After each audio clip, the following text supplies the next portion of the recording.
Super ಆಗಿ ಬಂದಿದೆ. Wow, it looks so nice.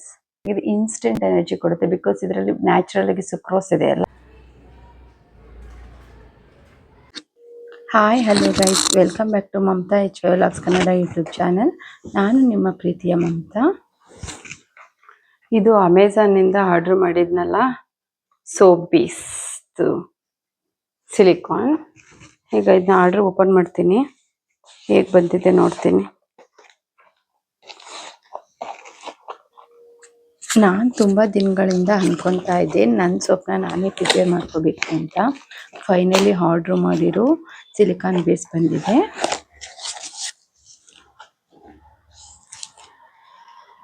ಬೋಧಿಚಿತ್ತ organic soap base ಇದು 2 ಬಂದಿದೆ. ಇದಿಷ್ಟಕ್ಕೆ 300 rupees. ಇದು 500 ಗ್ರಾಮ್, ಇದು 500 ಗ್ರಾಮ್, ಟೋಟಲಿ 1 kg ಇದೆ. ಇದೆರಡು ಯೂಸ್ ಮಾಡಿಕೊಂಡು ಸೋಪ್ ಪ್ರಿಪೇರ್ ಮಾಡಬೇಕು. ಇದು ಸಿಲಿಕಾನ್. ನೋಡೋಣ ಇವತ್ತು ಮಾಡ್ತೀನಿ, ಇವತ್ತು ಹೇಗೆ ಬರುತ್ತೆ.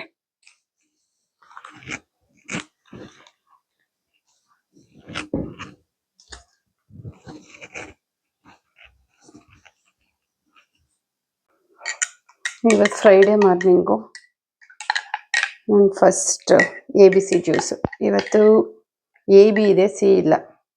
ಆಮ್ಲ ಮತ್ತು ಬೀಟ್ರೂಟ್ ಹಾಕ್ಕೊಂಡು ಜ್ಯೂಸ್ ಮಾಡಿಕೊಂಡೆ. ಕ್ಯಾರೆಟ್ ಕ್ಲೋಸ್ ಆಗಿಬಿಟ್ಟಿತ್ತು.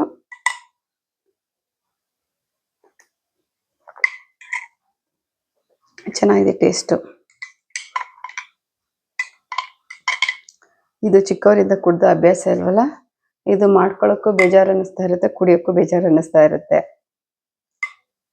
ಬಟ್ ಇವಾಗ ಸ್ಕಿನ್ಗೆ ಹೇರ್ಗೆಲ್ಲ ಇಂಪಾರ್ಟೆಂಟ್ ಅಲ್ವಾ, ಚೆನ್ನಾಗಾಗಬೇಕು ಅಂತ. ಸೊ ಅದಕ್ಕೆ ಡೈಲಿ ಮಾಡ್ಕೊಂಡು ಕುಡಿತಾ ಇದ್ದೀನಿ. ಸದ್ಯಕ್ಕೆ ಚಿಕ್ಕವಳಾಗಿದ್ದರಿಂದ ಕಾಫಿ ಟೀ ಅಭ್ಯಾಸ ಅಂತೂ ಇಲ್ಲ. ಹಾಲು ಕುಡಿತಾ ಇದ್ದೆ, ಹಾಲು ಬಿಟ್ಬಿಟ್ಟೆ. ಏನಂದರೆ ಬೆಳೀತಾ ಬೆಳೀತಾ ನ್ಯೂ ಅಡಾಪ್ಷನ್ ಮಾಡ್ಕೊಳ್ಳೋದು ಸ್ವಲ್ಪ ಡಿಫಿಕಲ್ಟ್ ಅನಿಸುತ್ತೆ. ಆದರೆ ಬಿಡೋದು ತುಂಬಾ ಈಸಿ.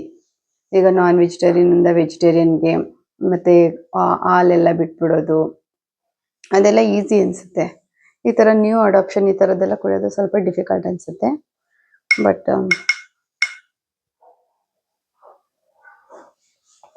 ಏನು ಮಾಡೋಕ್ಕಾಗಲ್ಲ, ಮಾಡಬೇಕು. ಈ ಆಮ್ಲ ಹಾಕೋದ್ರಿಂದ ಸ್ವಲ್ಪ ಚೆನ್ನಾಗಿ ಅನಿಸುತ್ತೆ.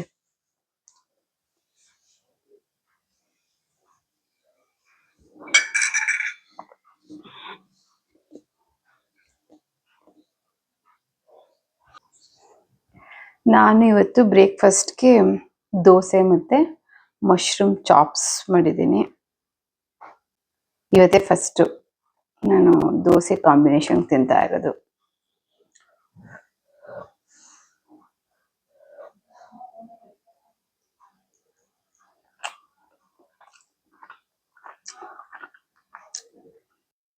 ಸೂಪರಾಗಿ ಬಂದಿದೆ.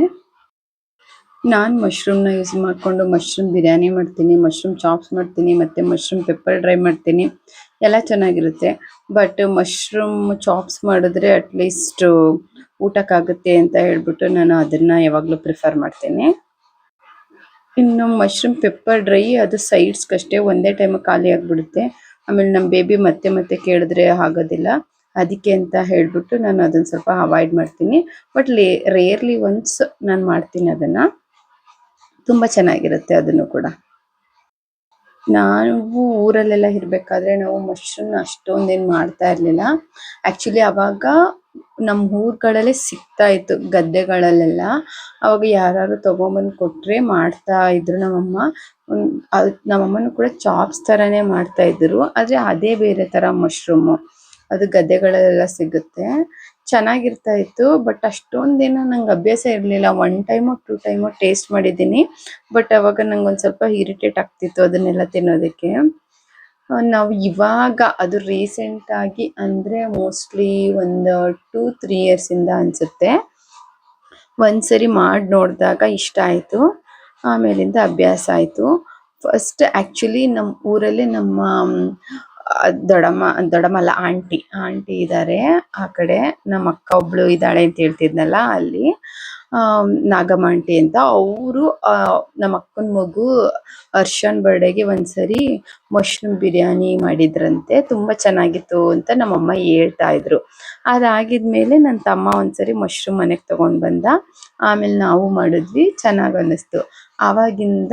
ಆಮೇಲಿಂದ ನಮ್ಮೂರ ಹತ್ರನು ಇದು ಸಿಗೋದಿಕ್ಕೆ ಸ್ಟಾರ್ಟ್ ಆಯ್ತು. ಸೊ ಇದೆಲ್ಲಿಂದ ತರ್ಬೇಕಪ್ಪ, ಮೈಸೂರಿಂದನೋ ಬೆಂಗಳೂರಿಂದನೋ ತರಬೇಕು ಅಂತ ಅನ್ಕೊಂತಾ ಇದ್ವಿ. ಯಾವಾಗ ನಮ್ಮೂರ್ ಪಕ್ಕ ಮಳವಳ್ಳಿಲಿ ಸಿಗೋದಿಕ್ಕೆ ಸ್ಟಾರ್ಟ್ ಆಯ್ತು, ಅವಾಗ ನಾವು ಕೂಡ ಈ ತರ ಏನಾದ್ರೂ ಗ್ರೇವಿ ಮಾಡೋದಿಕ್ಕೆ ಸ್ಟಾರ್ಟ್ ಮಾಡ್ಕೊಂಡ್ವಿ. ಆಮೇಲೆ ನಮ್ಮ ಮನೆಗಳಲ್ಲಿ ಅವಾಗ ಪೂಜೆ ಎಲ್ಲ ಮಾಡಿಸ್ತಾ ಇದ್ವಿ, ಸತ್ಯನಾರಾಯಣ ಪೂಜೆ ಎಲ್ಲ. ಅವಾಗೆಲ್ಲ ನಾವು 48 ಡೇಸ್ ನಾನ್ ವೆಜ್ ಎಲ್ಲ ತಿನ್ನೋ ಆಗಿರ್ಲಿಲ್ವಲ್ಲ. ಸೊ ಆಗ ನಮ್ಮ ಅಪ್ಪಂಗೆ ಸ್ವಲ್ಪ ಟೇಸ್ಟಿಯಾಗಿ ಬೇಕು ಅಂತ ಹೇಳ್ಬಿಟ್ಟು ನಾವು ಅವಾಗ ಇದನ್ನ ಮಾಡ್ಕೋತಾ ಇರ್ತಿದ್ವಿ. ಗಾಯ್ಸ್ ಬನ್ನಿ, ಇವಾಗ ಪೊಟ್ಯಾಟೊ ಯೂಸ್ ಮಾಡಿಕೊಂಡು ಸೋಪ್ನ ಪ್ರಿಪೇರ್ ಮಾಡ್ತೀನಿ. ಸೊ ಫಸ್ಟ್ ನಾನು ಒಂದೇ ಒಂದು ಪೊಟ್ಯಾಟೊ ಯೂಸ್ ಮಾಡ್ತಾ ಇದ್ದೀನಿ, ಬಿಕಾಸ್ ಎಷ್ಟಾಗುತ್ತೆ ನೋಡೋಣ. ಆಮೇಲೆ ಬೇಕಾದ್ರೆ ನಾನು ಬೇರೆ ಯೂಸ್ ಮಾಡ್ಕೊಂಡು ಮಾಡ್ತೀನಿ. ಇವಾಗ ಸದ್ಯಕ್ಕೆ ಒಂದೇ ಪೊಟ್ಯಾಟೊ ಸಾಕು, ಅದರಲ್ಲೇ ಟ್ರೈ ಮಾಡಿ ಮಾಡೋಣ. ಫಸ್ಟು ಈ ಪೊಟ್ಯಾಟೋನ ರೈಪ್ ಮಾಡಿ ಸಿಪ್ಪೆ ಎಲ್ಲ ತೆಗ್ದ್ಬಿಡೋಣ. ಪೊಟ್ಯಾಟೋನು ಸ್ವಲ್ಪ ಮಣ್ಣೆಲ್ಲ ಇದೆ ಅನ್ಸುತ್ತೆ, ಹಾಗೆ ಯೂಸ್ ಮಾಡಿದ್ರೆ ಇಚ್ಚಿಂಗ್ ಆಗ್ಬೋದು ಸ್ಕಿನ್ ಎಲ್ಲ. ಸೊ ಅದಕ್ಕೆ ಅದನ್ನ ತೆಗ್ದ್ಬಿಡ್ತೀನಿ. ಆಕ್ಚುಲಿ ನಾನು ಹಾಗೆ ಯೂಸ್ ಮಾಡೋಣ ಅನ್ಕೊಂಡಿದ್ದೆ, ಬಟ್ ಕಲರ್ ಸ್ವಲ್ಪ ಡಸ್ಟಿ ಇರೋದ್ರಿಂದ ತೆಗಿತಾ ಇದ್ದೀನಿ ಅಷ್ಟೇ, ಅದರ್ವೈಸ್ ಹಾಗೆ ಯೂಸ್ ಮಾಡ್ತಾ ಇದ್ದೆ. ಮನೇಲೇ ಇರುವಂತ ಕಡಿಮೆ ಪದಾರ್ಥಗಳನ್ನ ಯೂಸ್ ಮಾಡಿಕೊಂಡು ಮಾಡ್ತಾ ಇದ್ದೀನಿ. ಅದು ಕೆಲವು ಪದಾರ್ಥ, ಒಂದು ಆಲೂಗಡ್ಡೆ, ಇನ್ನೊಂದು ಸ್ವಲ್ಪ ಕೊಕೊನಟ್ ಆ್ಯಂಡ್ ಸೋಪ್ ಬೇಸ್ ಅಷ್ಟೇ. ನಾನು ತುಂಬ ಎಲ್ಲ ಇಂಗ್ರೀಡಿಯೆಂಟ್ಸ್ ಆ್ಯಡ್ ಮಾಡಿ ಅದನ್ನ ಕಾಂಪ್ಲಿಕೇಟ್ ಮಾಡೋದಕ್ಕೆ ಇಷ್ಟ ಇಲ್ಲ. ಸೊ ಒಂದೆರಡು ಇಂಗ್ರೀಡಿಯೆಂಟ್ಸ್ನ ಆ್ಯಡ್ ಮಾಡಿ ಪ್ರಿಪೇರ್ ಮಾಡಿ ಅದರಿಂದ ರಿಸಲ್ಟ್ ಹೇಗೆ ಬರುತ್ತೆ ಅಂತ ಅಬ್ಸರ್ವ್ ಮಾಡಿ ಆಮೇಲೆ ಮಾಡೋಣ ಅಂತ ಅಂದ್ಕೊಂಡು ಈ ಥರ ಫಸ್ಟ್ ಟ್ರಯಲ್ ಈ ಥರ ಟ್ರೈ ಮಾಡ್ತಾ ಇದ್ದೀನಿ. ಆಮೇಲೆ ಈ ಸಮ್ಮರ್ಗೆ ಈ ಒಂದು ಪೊಟ್ಯಾಟೊ ಆ್ಯಪ್ಟ್ ಫಾರ್ ಸ್ಕಿನ್ ಅಂತ ಅನ್ಬೋದು, ಬಿಕಾಸ್ ತುಂಬ ಸನ್ನಿ ಎಲ್ಲ ಇರುತ್ತಲ್ಲ. ಸೊ ಇದರಿಂದ ಸ್ಕಿನ್ ಎಲ್ಲ ಬೇಗ ಡಲ್ ಆಗಿಬಿಡುತ್ತೆ ಆ್ಯಂಡ್ ಸನ್ ಟ್ಯಾನ್ ಆಗಿಬಿಡುತ್ತೆ. ಸೊ ಅದಕ್ಕೆ ನಾನು ಇದನ್ನೇ ಚೂಸ್ ಮಾಡಿಕೊಂಡೆ. ಇದರಿಂದ ಸ್ವಲ್ಪ ಸ್ಕಿನ್ ಸ್ವಲ್ಪ ಲೈಟಿಂಗ್ ಆ್ಯಂಡ್ ಬ್ರೈಟಿಂಗ್ ಆ್ಯಂಡ್ ಫ್ರೆಶ್ ಆಗಿ ಅನಿಸ್ಬೋದು, ಅದಕ್ಕೆ ನಾನು ಇದನ್ನೇ ಯೂಸ್ ಮಾಡ್ತಾ ಇದ್ದೀನಿ.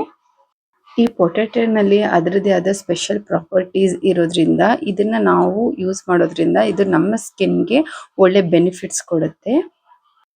ಪೊಟ್ಯಾಟೊ ಎಲ್ಲ ಕಟ್ ಮಾಡಿ ಆಯಿತು. ಇವಾಗ ಇದನ್ನ ಜಾರಲ್ಲಿ ಹಾಕ್ಬಿಟ್ಟು ಮಿಕ್ಸಿನಲ್ಲಿ ಚೆನ್ನಾಗಿ ಪೇಸ್ಟ್ ಮಾಡ್ಕೊತೀನಿ. ಪೇಸ್ಟ್ ರೆಡಿ ಆಗಿದೆ. ಇವಾಗ ಸೋಪ್ ಪೇಸ್ಟ್ನ ಸ್ವಲ್ಪ ಕಟ್ ಮಾಡಿ ಇಟ್ಕೊತೀನಿ, ಎಷ್ಟು ಬೇಕು ಅಂತ ಸ್ವಲ್ಪನೇ ಟ್ರೈ ಮಾಡ್ತೀನಿ. ಆ್ಯಂಡ್ ಈ ನೀರನ್ನ ಸ್ವಲ್ಪ ಬಾಯ್ಲಿಂಗ್ ಇಡ್ತೀನಿ. ಆ್ಯಕ್ಚುಲಿ ಡಬಲ್ ಬಾಯ್ಲ್ ಮೆಥಡಲ್ಲಿ ನಾವು ಮಾಡಬೇಕಾಗುತ್ತೆ.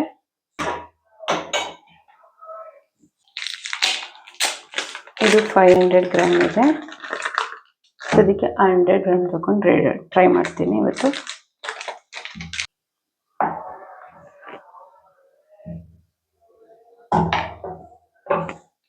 ನೋಡೋಣ ಇಷ್ಟು ಯೂಸ್ ಮಾಡ್ಕೊಂಡು ಮಾಡೋಣ. ಇದು ಗ್ಲಿಸರಿಂದು ಆರ್ಗ್ಯಾನಿಕ್ದು, ಬಟ್ ಇದನ್ನ ಯಾವುದರಿಂದ ಮ್ಯಾನುಫ್ಯಾಕ್ಚರ್ ಮಾಡ್ತಾರೆ ಗೊತ್ತಿಲ್ಲ, ಇದ್ರ ಬಗ್ಗೆ ಸ್ವಲ್ಪ R&D ಮಾಡಬೇಕು.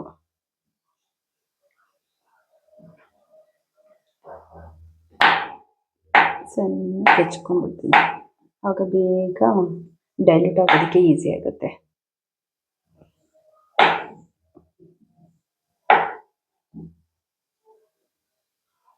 ನನಗಂತೂ ಮನೆಯಲ್ಲೇ ಪ್ರಿಪೇರ್ ಮಾಡ್ಕೋಬೋದು ಅಂತ ಗೊತ್ತೇ ಇರಲಿಲ್ಲ. ಇಲ್ಲ ಅಂದರೆ ನನಗೆ ಯಾವುದೋ ಕಾಲದಿಂದ ಸೋಪ್ನು ಕೂಡ ಯೂಸ್ ಮಾಡಿಬಿಡ್ತಾ ಇದ್ದೆ ಈ ಥರ ಮನೆಯಲ್ಲೇ ಮಾಡಿಕೊಂಡು. ನನಗೆ ರೀಸೆಂಟಾಗಿ ಮೋಸ್ಟ್ಲಿ ಒಂದು ಅರೌಂಡ್ ಮಂತಲ್ಲಿ ಗೊತ್ತಾಗಿರೋದು ನಾವು ಮನೆಯಲ್ಲೇ ಮಾಡ್ಬೋದು ಅಂತ. ಸೊ ಇವತ್ತು ಮಾಡ್ತೀನಿ, ಹೇಗೆ ಬರುತ್ತೆ ನೋಡ್ತೀನಿ.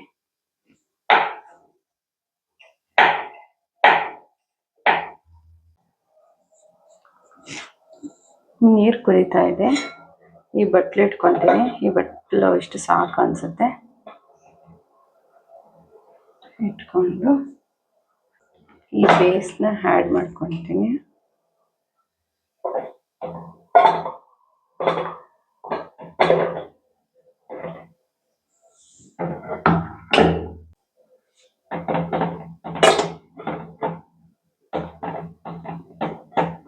ಇವಾಗ ಇದು ಡೈಲ್ಯೂಟ್ ಆಗ್ತಾ ಇದೆ.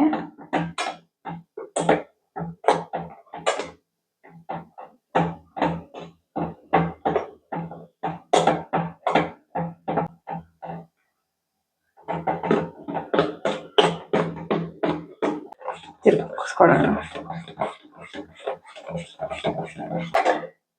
ಇವಾಗ ನಾನು ಪೇಸ್ಟ್ ಮಾಡಿ ಇಟ್ಕೊಂಡಿದ್ನಲ್ಲ ಈ ಆಲೂಗಡ್ಡೆ, ಇದನ್ನ ಆ್ಯಡ್ ಮಾಡ್ಕೊತೀನಿ. ಬಿಸಿ ಬಿಸಿ ಇರುವಾಗಲೇ ಆ್ಯಡ್ ಮಾಡ್ಕೊಬೇಕು.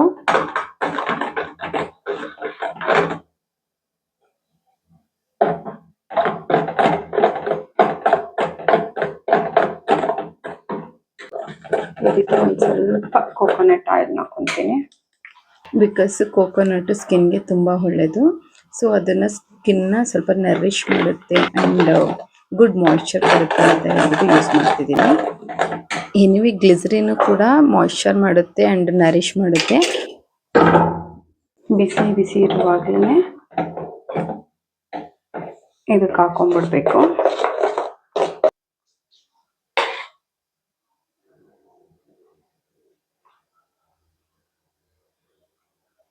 Next heart.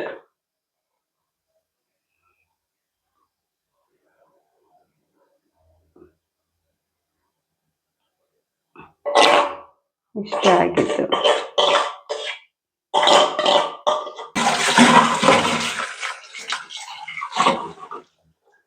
ಒಂದು 2 hours ಹೀಗೆ ಸೆಟ್ ಆಗಲಿ ಬಿಡೋಣ. ಹೇಗೆ ಬರುತ್ತೆ ನೋಡೋಣ ಆಮೇಲಿಂದ ನಮ್ಮ ಹೋಮ್ ಮೇಡ್ ಸೋಪ್.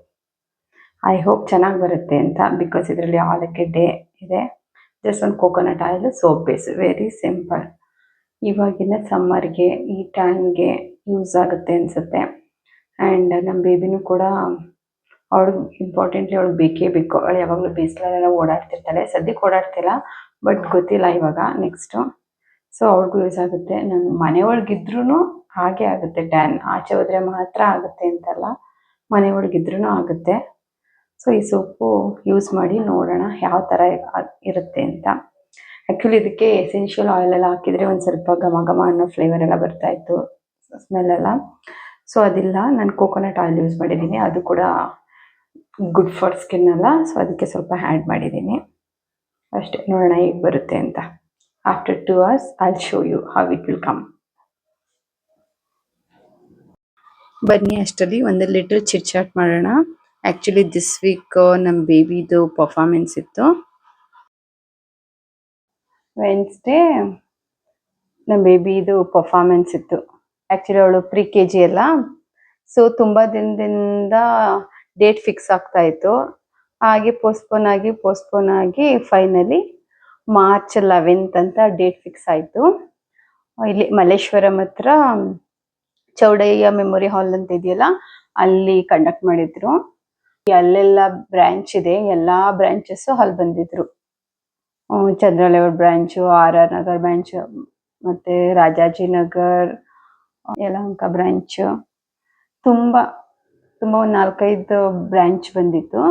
ಎಲ್ಲ ಮಕ್ಕಳನ್ನೂ ಅಲ್ಲಿ ಸೇರಿಸ್ಬಿಟ್ಟು ಆಮೇಲಿಂದ ಚೆನ್ನಾಗಾಯಿತು. ಅಲ್ಲಿಗೆ ಅಶ್ವಿನಿ ಪುನೀತ್ ರಾಜ್ಕುಮಾರ್ ಬಂದಿದ್ದರು, ಮತ್ತು ಸ್ಫೂರ್ತಿ ವಿಶ್ವಾಸ್, ಅವರು ಯಾರ್ಯಾರಿದ್ದಾರೆ, ಫೌಂಡರ್ಸು, ಕೋ-ಫೌಂಡರ್ಸು, CEOಸು, ಯಾರೆಲ್ಲ ಫ್ರಾಂಚೈಸ್ ತೊಗೊಂಡಿದ್ದಾರೆ, ಓನರ್ಸು, ಎಲ್ಲರೂ ಇದ್ದರು. ಚೆನ್ನಾಗಿತ್ತು. ಮಕ್ಕಳೆಲ್ಲ ಚೆನ್ನಾಗಿ ಪರ್ಫಾರ್ಮ್ ಮಾಡಿದ್ರು. ಆ್ಯಕ್ಚುಲಿ ಚಿಕ್ಕ ಮಕ್ಕಳಲ್ವ ಅವರು, ಪುಟಾಣಿ ಮಕ್ಕಳುಗಳು. ಏನು ಸ್ಪಾರ್ಕ್ ಫೈಂಡರ್ಸ್ ಅಂತ ಅವ್ರದ್ದೇ ಓನ್ ನೇಮ್ ಇಟ್ಕೊಂಡಿದ್ದಾರೆ ಪ್ರಿ-KG, LKG, UKG ಮಕ್ಕಳುಗಳಿಗೆ. ಸೊ ಎಲ್ಲ ಮಕ್ಕಳುಗಳು ಪುಟಾಣಿಗೆ ಚೆನ್ನಾಗಿ ಡ್ಯಾನ್ಸ್ ಮಾಡಿದ್ರು. ಇವಾಗಿನ ಎಜುಕೇಷನ್ ಸಿಸ್ಟಮ್ ನೋಡಿದ್ರೆ ಫುಲ್ ಬಿಸ್ನೆಸ್ ಅಂತ ಒಂದೊಂದ್ಸರಿ ಅನಿಸುತ್ತೆ. ಈ ಸ್ಮಾಲ್ ಬೇಬೀಸ್ಗೆಲ್ಲ ಇಷ್ಟೊಂದೆಲ್ಲ ಮನಿ ಸ್ಪೆಂಡ್ ಮಾಡಬೇಕಾ ಎಜುಕೇಷನ್ಗೆ ಅಂತ. ಆ್ಯಕ್ಚುಲಿ ನನಗೆ ಹೋಲಿಸ್ಟಿಕ್ ಸ್ಕೂಲ್ಸ್ ಅಂದರೆ ನನಗೆ ತುಂಬ ಇಷ್ಟ. ನೋಡೋಣ ಅದೇ ಸ್ಕೂಲಲ್ಲಿ ಕಂಟಿನ್ಯೂ ಮಾಡ್ತೀವಾ ಅಥವಾ ನಮ್ಮ ಬೇಬಿಗೆ ಸ್ಕೂಲ್ ಚೇಂಜ್ ಮಾಡ್ತೀವಾ ಅಂತ ನೋಡಬೇಕು. ಇನ್ನು ಒಂದು 2 months ಟೈಮ್ ಇದೆ, ಅಷ್ಟರಲ್ಲಿ ಮಾಡಬೇಕು.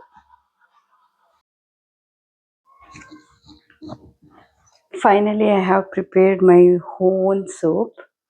ನೋಡೋಣ ಹೇಗೆ ಬಂದಿದೆ ಅಂತ. Wow, it looks so nice.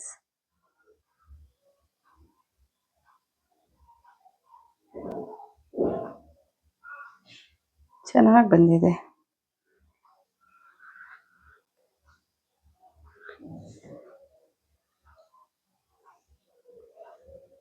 Wow, superb. ಇದು ಸಿಲಿಕಾನ್ ಮೋಡಲ್ಲ, ಈಸಿಯಾಗಿ ಬಂದ್ಬಿಡುತ್ತೆ ತೆಗಿಯೋದಕ್ಕೆ. ಈ ಪೊಟ್ಯಾಟೊ ಯೂಸ್ ಮಾಡೋದ್ರಿಂದ ಸ್ಕಿನ್ ಸ್ವಲ್ಪ ಬ್ರೈಟ್ ಆಗುತ್ತೆ ಆ್ಯಂಡ್ ಸ್ವಲ್ಪ ಈ ಡಾರ್ಕ್ ಸ್ಪಾಟ್ಸ್, ಈ ಪಿಗ್ಮೆಂಟೇಷನ್ಸ್ ಅದೆಲ್ಲ ಇದ್ರೆ ಅದೆಲ್ಲ ಲೈಟಿಂಗ್ ಆಗುತ್ತೆ ಆ್ಯಂಡ್ ಒಂಥರ ಫೀಲ್ ಫ್ರೆಶ್ ಅಂತ ಅನಿಸುತ್ತೆ.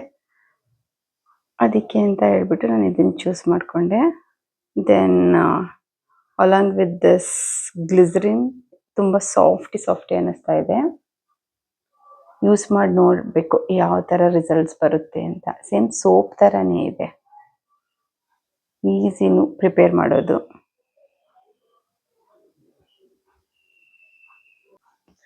ಮಂಡ್ಯ ಅಂತ ಹೇಳಿದ್ಮೇಲೆ ಕಬ್ಬು ಬಗ್ಗೆ ಹೇಳ್ದೇನೆ ಇರೋಕ್ಕಾಗುತ್ತಾ? ಸೊ ಅದಕ್ಕೆ ಕಬ್ಬು ತಿನ್ನೋಣ ಅಂತ ಹೇಳ್ಬಿಟ್ಟು ಕಬ್ಬು ತಗೊಂಡಿದ್ದೀನಿ. ಆ್ಯಕ್ಚುಲಿ ಕಬ್ಬು ನಮ್ಮಮ್ಮ ತಂದಿದ್ದು ಅವತ್ತು ತೋರಿಸಿದ್ನಲ್ಲ, ಆ ಕಬ್ಬಲ್ಲ. ಆ್ಯಕ್ಚುಲಿ ನಮ್ಮಮ್ಮ ಈ ವೀಕ್ ಹೋಗಿದ್ದಲ್ಲ ಆವಾಗ ತಂದಿರೋ ಕಬ್ಬು. ಸೊ ನಮ್ಮ ಬೇಬಿಗೆ ತುಂಬ ಇಷ್ಟ ಅಲ್ವಾ ಕಬ್ಬು. ಸೊ ಅದಕ್ಕೆ ಊರಿಗೆ ಹೋದಾಗೆಲ್ಲ ಈ ಥರ ತೊಗೊಂಬರುತ್ತೆ. ಅವಳಿಗೆ ಯಾವುದೇ ರೀತಿ ಚಾಕ್ಲೇಟ್ಸು ಬಿಸ್ಕೆಟ್ಸು ಏನೂ ಅಲೋ ಮಾಡಲ್ವಲ್ಲ ನಾನು. ಅಟ್ಲೀಸ್ಟ್ ಊರಿಗೆ ಹೋದಾಗ ಅವಳಿಗೆ ಈ ಥರ ಕಬ್ಬು ಏನಾದರೂ ನ್ಯಾಚುರಲಾಗಿ ಅವರೇ ಒಂದ್ಸರಿ ಪಟ್ಟು ಅದೆಲ್ಲ ಮಾಡ್ಕೊಂಬಂದಿರಲ್ಲ, ಆ ಥರ ಹೋಮ್ ಮೇಡ್ ಏನಾದ್ರು ಮಾಡ್ಕೊಂಬರ್ತಾರೆ. ಇಲ್ಲಾಂದರೆ ಈ ಥರ ಏನಾದರೂ ಕಬ್ಬು ಅದ್ರ ಫ್ರೂಟ್ಸು ಅಲ್ಲಿಂದ ತೊಗೊಬಂದು ಕೊಡ್ತಾರೆ. ಆ ಕಬ್ಬು ಇವತ್ತು ನಾನು ತಿನ್ನೋಣ ಅಂದ್ಬಿಟ್ಟು ತೊಗೊಂಡಿದ್ದೀನಿ. ತುಂಬ ಇದೆ, ಇವಾಗ ಬೇರೆ ಸಮ್ಮರ್ ಅಲ್ವಾ. ಸೊ ಇವಾಗ ತಿಂದರೆ ಸ್ವಲ್ಪ ಕೂಲಾಗಿರುತ್ತೆ ಅಂತ ಹೇಳ್ಬಿಟ್ಟು ತೊಗೊಂಡಿದ್ದೀನಿ. ಇನ್ನು ಕಬ್ಬಾಗೆ ಹೇಳಬೇಕು ಅಂತ ಹೇಳಿದ್ರೆ, ಏನಾದರೂ ಈ ಥರ ಟಯರ್ಡ್ ಆಗಿದಾಗ ಇದು ಇನ್ಸ್ಟೆಂಟ್ ಎನರ್ಜಿ ಕೊಡುತ್ತೆ. ಬಿಕಾಸ್ ಇದರಲ್ಲಿ ನ್ಯಾಚುರಲಾಗಿ ಸುಕ್ರೋಸ್ ಇದೆ ಅಲ್ಲ. ಸೊ ಅದರಿಂದ ಇನ್ಸ್ಟೆಂಟ್ ಎನರ್ಜಿ ಬೇಕು ಅಂತಂದರೆ ಆರಾಮಾಗಿ ಕಬ್ಬನ್ನ ತಿನ್ಬೋದು. ಈ ಸುಕ್ರೋಸ್ ಇರೋದ್ರಿಂದನೇ ಸ್ವಲ್ಪ ಸ್ವೀಟಿಯಾಗಿರುತ್ತೆ. If I want to talk about nutrients ಅಂತ ಹೇಳಿದ್ರೆ, ದೇರ್ ಆರ್ ಮೆನಿ ಥಿಂಗ್ಸ್ ಇದೆ. ಕ್ಯಾಲ್ಶಿಯಂ ಇದೆ, ಪೊಟ್ಯಾಷಿಯಮ್ ಇದೆ, ಮೆಗ್ನೀಷಿಯಮ್ ಇದೆ, ಐರನ್ ಇದೆ, ವಿಟಮಿನ್ಸ್ ಇದೆ, ಅದೊಂದು. ಆಮೇಲೆ ಆ್ಯಂಟಿ ಆಕ್ಸಿಡೆಂಟ್ಸ್ ಎಲ್ಲ ಇದೆಯಲ್ಲ. ಸೊ ಯಾವುದೇ ರೀತಿ ಇಮ್ಯುನಿಟಿ ಪವರ್ ಇನ್ಕ್ರೀಸ್ ಆಗುತ್ತೆ, ಯಾವುದೇ ರೀತಿ ರೋಗ ಎಲ್ಲ ಬೇಗ ಅಟ್ಯಾಕ್ ಆಗೋದಿಲ್ಲ. ಆಮೇಲೆ ಫೈಬರ್ ಇದೆ, ಅದರಿಂದ ಡೈಜೆಷನ್ ಕೂಡ ಇಂಪ್ರೂವ್ ಆಗುತ್ತೆ. ಇನ್ನೇನು ಹೇಳಿ ಕಬ್ಬು ಬಗ್ಗೆ. ಯಾವುದ್ಯಾವುದೋ ಆರ್ಟಿಫಿಷಿಯಲ್ ಜ್ಯೂಸ್ ಕುಡಿಯೋದಕ್ಕಿಂತ ಈ ಥರ ಮನೇಲೆ ಈ ಥರ ಕಬ್ಬುದು ಜ್ಯೂಸ್ ಕುಡಿದ್ರೆ ಈ ಸಮ್ಮರ್ಗೂ ಕೂಡ ಸ್ವಲ್ಪ ಇದಾಗುತ್ತೆ, ಬಾಡಿ ಫುಲ್ಲು ತಂಪಂತ ಅನಿಸುತ್ತೆ. ಆಮೇಲೆ ಇನ್ನೊಂದು ಒನ್ ಮೋರ್ ಏನು ಗೊತ್ತಾ, ಚಿಕ್ಕವರಾಗಿರ್ಬೇಕಾದ್ರೆ ನಮ್ಮ ಅಣ್ಣನಿಗೆ ಜಾಂಡಿಸ್ ಆಗಿತ್ತು. ಅವಾಗ ಆ್ಯಕ್ಚುಲಿ ನಾವು ಡೈಲಿ ಕಬ್ಬಿನ ಜ್ಯೂಸೇ ಕೊಡ್ತಾ ಇದ್ದಿದ್ದು. So it will be good for liver and I heard about ಕಿಡ್ನಿಗೂ ಒಳ್ಳೆಯದು ಅಂತ ಹೇಳ್ತಾರೆ. ಸೊ ಅವರು ಕೂಡ ಆರಾಮಾಗಿ ಕಬ್ಬು ತಿನ್ಬೋದು. ಆದರೆ ಬಟ್ ಇದರಲ್ಲಿ ನ್ಯಾಚುರಲ್ ಸುಕ್ರೋಸ್ ಇದ್ದು ಸ್ವೀಟ್ ಆಗಿದೆಯಲ್ಲ, ಸೊ ಅದಕ್ಕೆ ಡಯಾಬಿಟಿಸ್ ಅವರು ಸ್ವಲ್ಪ ಅವಾಯ್ಡ್ ಮಾಡಬೇಕು. Otherwise it's good. ಆಮೇಲೆ ಜ್ಯೂಸ್ ಕುಡಿಯೋದ್ಕಿಂತ ಈ ಥರ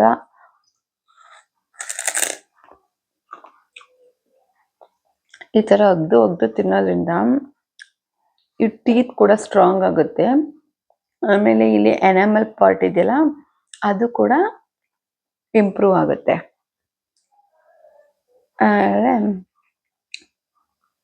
ಟೀತ್ ಕೂಡ ಒಂದು ಸ್ಟ್ರಾಂಗ್ ಆಗಿರುತ್ತೆ. ಆಮೇಲೆ ನ್ಯಾಚುರಲ್ ವೈಟ್ ಆಗೋದಕ್ಕೆ ಇದು ಕೂಡ ಒನ್ ಆಫ್ ದ ರೀಸನ್. ನಾವು ಚಿಕ್ಕವರಾಗಿದ್ದಾಗ ಎಷ್ಟೊಂದು ಕಬ್ಬು ತಿಂತಾ ಇದ್ವಿ ಅಂತ ಹೇಳಿದ್ರೆ, ತುಂಬ ಕಬ್ಬು ತಿಂದಿದ್ದೀನಿ ಅವಾಗ. ಈ ಥರನೇ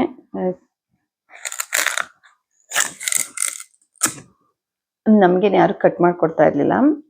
ಈ ಥರನೇ ನ್ಯಾಚುರಲ್ ಆಗಿ ಈ ಥರ ಕಟ್ಕೊಂಡೇ ತಿಂತಾ ಇದ್ದಿದ್ದು. ಚೆನ್ನಾಗಿ ಅನಿಸುತ್ತೆ. ನಂಗೆ ಔಟ್ಸೈಡ್ ಶುಗರ್ ಕೇನ್ ಜ್ಯೂಸ್ ಏನು ಕುಡಿಯೋಕೆ ಹೋಗಲ್ಲ ನಾನು. ಅದು ಇದ್ರದ್ದು ಜೊತೆನೇ ಎಲ್ಲ ಹಾಕಿ ಎಲ್ಲ ಮಿಕ್ಸ್ ಮಾಡಿಬಿಟ್ಟು ಆ ಜ್ಯೂಸ್ ಎಲ್ಲ ತೆಗಿತಾರಲ್ಲ, ಅಷ್ಟೊಂದು ಹೈಜಿನಿಕ್ ಇರಲ್ಲ ಅಂತ ಹೇಳ್ಬಿಟ್ಟು ನಮ್ಮೂರಿಗೆ ಹೋದಾಗ ಅಲ್ಲಿಂದನೇ ನ್ಯಾಚುರಲಾಗಿ ಕಪ್ ತೊಗೊಂಬರ್ತೀವಲ್ಲ, ಡೈರೆಕ್ಟಾಗಿ ಈ ಥರನೇ ತಿನ್ನೋದು. ಆ್ಯಕ್ಚುಲಿ ನಮ್ಮ ಬೇಬಿನೂ ಈ ಥರನೇ ತಿಂತಾಳೆ, ಆದರೆ ನಮ್ಮ ಅಮ್ಮನೇ ಕಟ್ ಮಾಡಿ ಪೀಸ್ ಮಾಡಿಕೊಡ್ತಾರೆ. Otherwise she can heat like me.